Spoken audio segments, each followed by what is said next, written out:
In today's show, we're looking at players who might be buy lows, players who might be sell highs. We're also looking at Michael Bolton. Thanks, Josh. It's Michael Bolton here, and it's time for another episode of the Locked On Fantasy Basketball Podcast. Let's get to it. Let's get to it, indeed. You are Locked On Fantasy Basketball, your daily fantasy basketball podcast, part of the Locked On Podcast Network.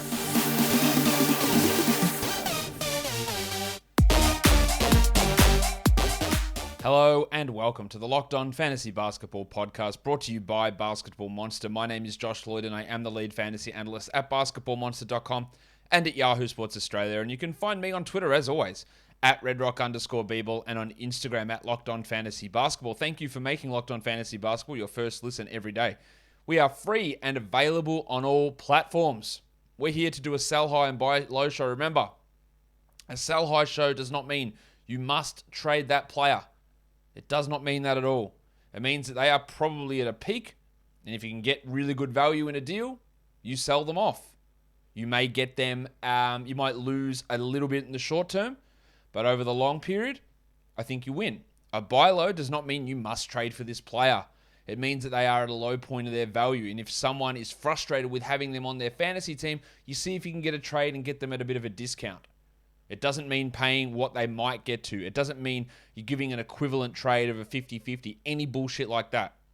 You do not have to do trades. I beg you, I implore you to understand you do not have to do trades. You just don't have to do them because they're there. Try them. If it doesn't work, oh well. Move on to the next one. And eventually, you hit one. That being said, let's have a look at how the buy lows and sell highs from last week looked. The guys we had listed as buy low players last week, Rashawn Holmes, he was 324th, and then in the week since that show, 104th. He was always going to improve. I think there's still improvement in him. Lauri Markkanen went from 293rd to 141st. Always going to improve from there. I'm not sure how much better he gets from 141st. He's been struggling a little bit, and I think he's just a really soft hold. But in deeper leagues, there was buy low value. Will Barton, well, he's swung way too far in the other direction. He's gone from 228th to 39th. He's not the 39th ranked player, so that actually maybe turns into a bit of a sell high moment if you want to take advantage of that. Dan Gafford went from 203rd to 29th. Again, swung too far in the wrong direction. It's helped that Montrezl Harrell is out, and he had some big block games, but that was an obvious buy low there. While Mikal Bridges has improved slightly, but still not to the level he needs to, 169th to 135th. Still got room to improve on that, I think. The sell highs, they're obvious. Kemba Walker was 19th. He's 360th. He's looking even more like a drop now. Patty Mills went from 26th to 148th. Again, makes complete sense. Kevin Durant is back. Kyrie is going to return next game. Mills is not going to be must roster in 12 teams. Sadiq Bey actually improved. He's still a sell high. 34th, he went to 20th. There's no way he remains 20th. They're going to have Cunningham and Joseph and Lyles and Josh Jackson and Saban Lee coming back, and then Olynyk and Grant in the coming weeks. He's not going to remain this high. Josh Hart was 37th. He's 411th in the last week. Still must roster, but obviously that sell high is over. And Norman Powell, 50th, went to 126th. So a pretty decent hit rate on the sell highs and buy lows last week. So let's see how we go this week. And we'll start with Kevin Love in Cleveland, who is putting up remarkable numbers. Now, I got it wrong on Kevin Love. I think at the start of the year I had him projected like 130th, but I wasn't that interested in drafting him. I just let him go by the wayside in most spots.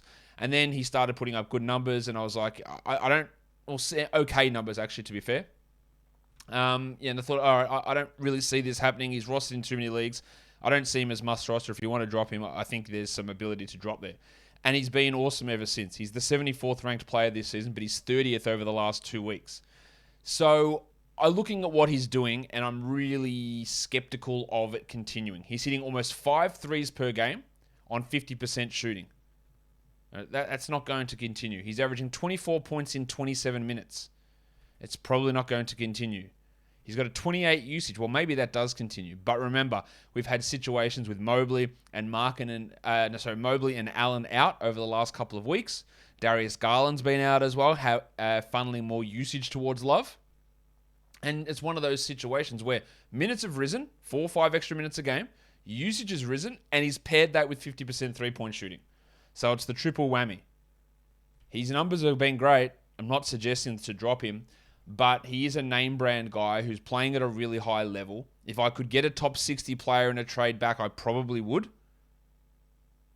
If I could get a top 50 player, I would.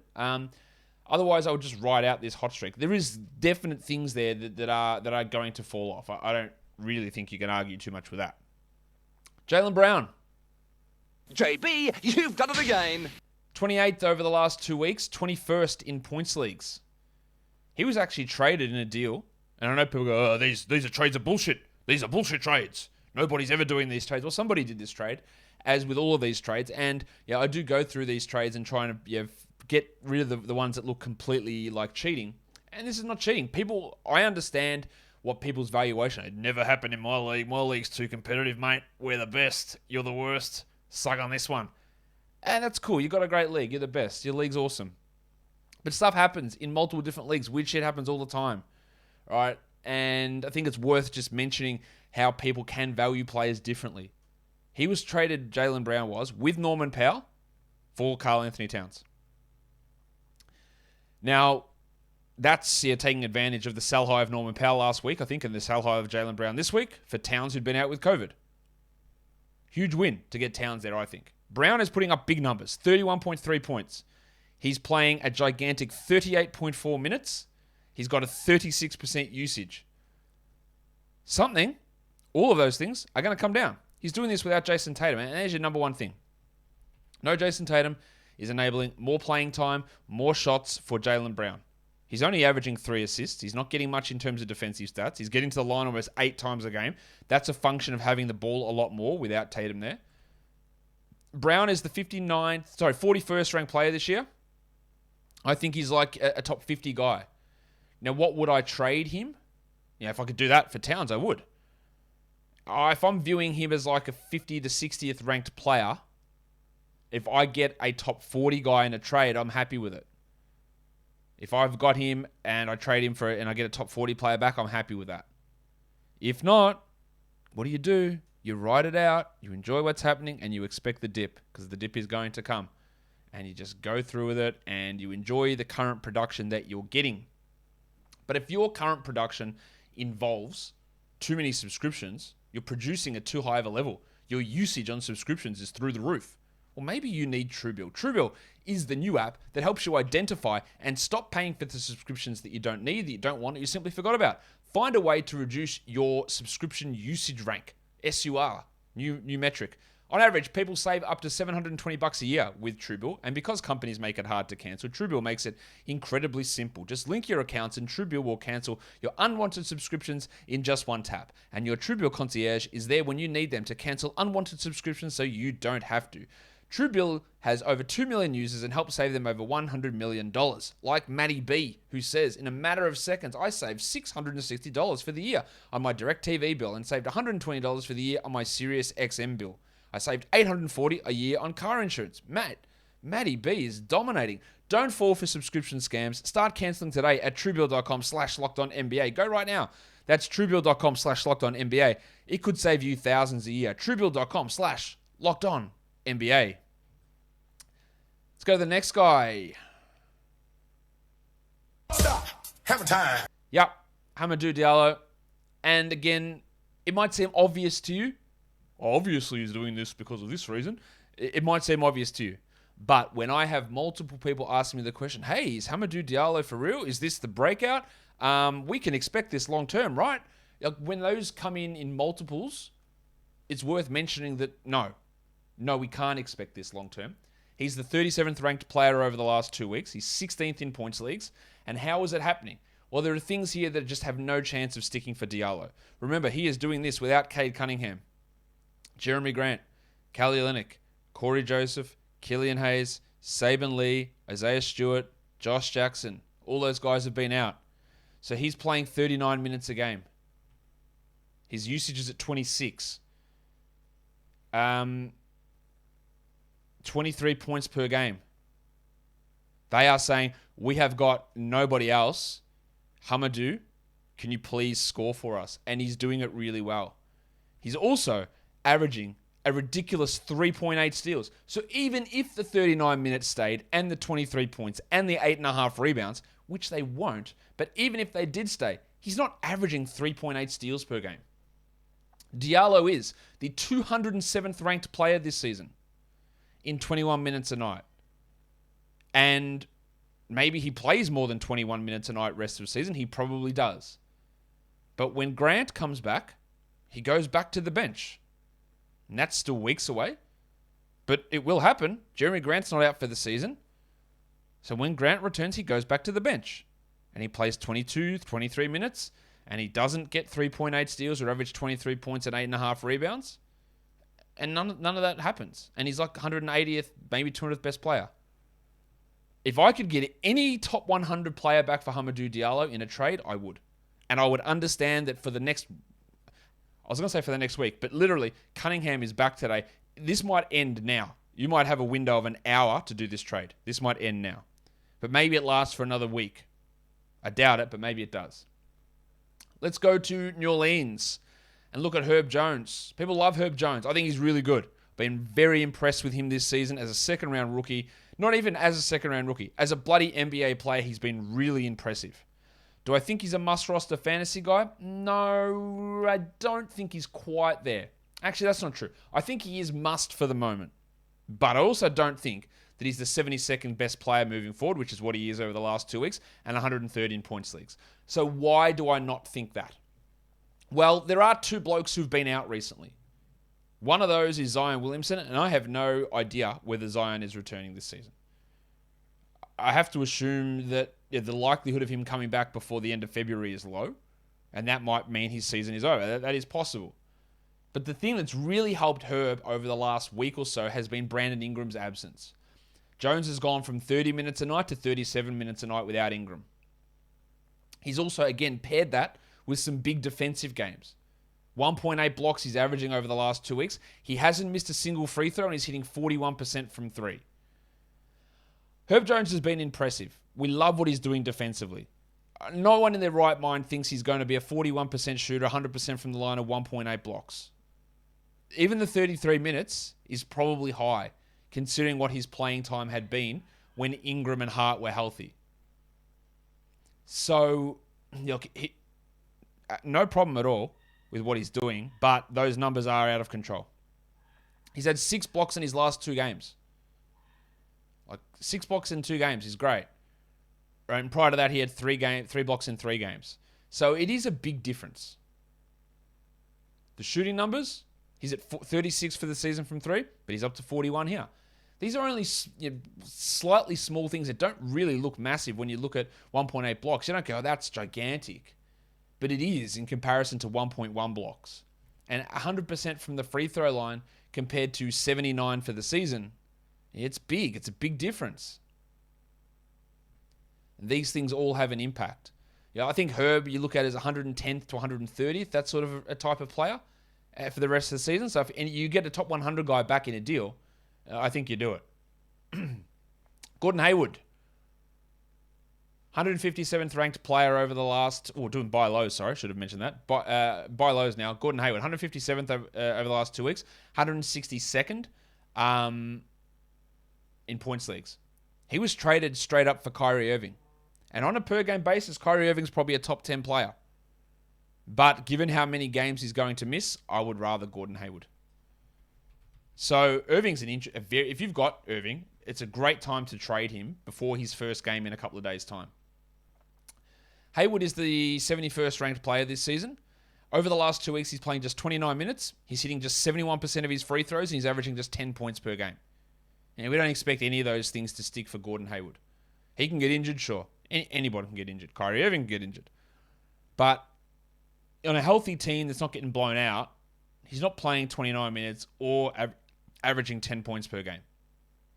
Big step up for him. So try to trade like a top 95 player. See how that goes. Aaron Gordon, 334th over the last 2 weeks. 136th in points leagues. Why is that happening? I think Gordon should be a 12-team league player with everybody out. We're just doing Gordons here. But sometimes his value can be a little bit up and down. He's only playing 23 minutes a night in his 2 games he's played. He's in and out with hamstring problems. He's hitting just 43% from the line, and he's averaging, he's shooting 14% from 3. I don't think he's a particularly good shooter, but he's obviously a better shooter than that. So there is some buy low ability here for him, who is the 122nd ranked player this season, Aaron Gordon. And I think that's the sort of level you should be looking at him. So he's probably more, like in a 12-team league, we're not as interested in Aaron Gordon. He's fine to have. But in a 14-team league, there's more value in him. So looking to send your worst 2 players in a 14-team league for Aaron Gordon, I think it's probably a solid move. Let's go to Gary Trent Jr. in Toronto. We're going to hit a couple of these, I reckon. Nice, Gary! Spoiler for who's coming. Oh, where's my other one? I feel like I'm missing a slide here. Let me find out. Yep, I figured out what's happening, but we'll talk about that in a second. So Gary Trent Jr., buy low. 2 games back from COVID. He's ranked 384th. 221st in points league. He was actually traded straight up for Kelly Oubre Jr. And I am skeptical of Trent. I have been for a long time. But I do think that he's better than Kelly Oubre. He is averaging or shooting 28% from the field. 28%. He's hitting 60% of his free throws. And the thing that's been keeping him at such a high level this season, the steals, have not been there in the last 3 games. He's got 2 steals in 3 games. 0.7 steals total. Now, Gary Trent can have some shocking shooting numbers. Nobody is this bad. Nobody is a 28% shooter. And, plenty of people are 60% free throw guys. He's not one of them. So there's significant room. And, again, this is one of those ones where someone, straight after the game, hey, do we drop him? Like, no. He played 20 minutes last game. Oh, it means he's getting benched and he's done. No, he fouled out. And you pair that with poor shooting and it makes people overreact. I might be skeptical that Trent can be a top 80 player, but top 100, I feel okay about it. Now, this is what I stuffed up. There was another sell high that I didn't mention, and it is... Nice, Gary! It's the other nice Gary. Gary Harris. Over the last 2 weeks, Gaz Harris is the 72nd ranked player in category leagues, and he is 110th in points leagues. So how is this happening? He's averaging almost 19 points. He's out playing 35 minutes. He's hitting 59% of his 2s and 41% of his 3s. And he looks like peak Denver Gary Harris. He looks great. A, I worry about injuries. B, I worry about the shooting form. And C, there's been no Cole Anthony. There's been no Mo Bamba for times of this. There's been no Jalen Suggs. There will be the return eventually of Markelle Fultz. There will be the return eventually of Jonathan Isaac. Maybe. At some point. All of this stuff for Harris, it's been great. He's been awesome. But I just do not expect 35 minutes a night for Gary Harris, shooting at that level and scoring that much as we move forward. A 24-minute a night bench roll? Sure. And then, again, that's what he was playing when these guys were healthy. When Suggs and Anthony were starting, Harris would play 24 off the bench. And that's not even including Markelle Fultz, who somehow has to fit into this rotation. So, Harris is not a top 200 player this year, despite playing 29 minutes a game. Any top 110 player I get for Gary Harris in a deal is a gigantic win, I think. Gigantic. Now, because I'm an idiot, let's go back to buy lows and let's talk Jakob Purdle, who over the last 2 weeks is playing under 26 minutes a night. Been some blowouts in that. But he should be getting 30, 31 minutes a night. So what's going on with him here? 186th in category leagues, 88th in points leagues. We know he's a bad free throw guy. So hitting 33% from the line is bad. And the volume's not particularly high. And he can be better than that. But what has happened is his volume has increased a little bit. But it's mainly the fact that he's not really blocking shots. 0.8 blocks per game is not what you need from him. And he's playing just those 26 minutes. Purdle is 144th this season, but again, that is skewed because if you've got him, you're punting free throws, so he's a top 100 player. So viewing him as a top 100 player, I think is the way to go. And lastly, Darren Fox, 180th ranked player over the last 2 weeks, 106th in points leagues. Traded straight up for Will Barton. I would much rather have Fox. I know it's been disappointing for Foxy. He's averaging just 14.8 points over the last 5 games because he's shooting under 36% from the field. Under 36%. He's hitting, hold on to your dicks, 8% from 3. Now, I know he's not a good 3-point shooter. I'm well aware of that. He's hit 1 3 in 5 games. That's horrendous. His assists have also dropped because Tyrese Halliburton's contributing more in that area. And maybe that sticks. But 7.7% from 3 does not. 14.8 points does not. He will improve from here and gets back into the top 100. People are frustrated with Fox, rightfully so. They're worried that he's going to get traded, understandably. But he's better than this, pretty comfortably. That'll do it for me today. Don't forget to follow this podcast on Apple Podcasts, Google Podcasts, Stitcher, Spotify, and on the Odyssey app. If you are here on YouTube, give it a thumbs up and leave your comments down below. Guys, we are done here. Thank you so much for listening, everyone. See ya.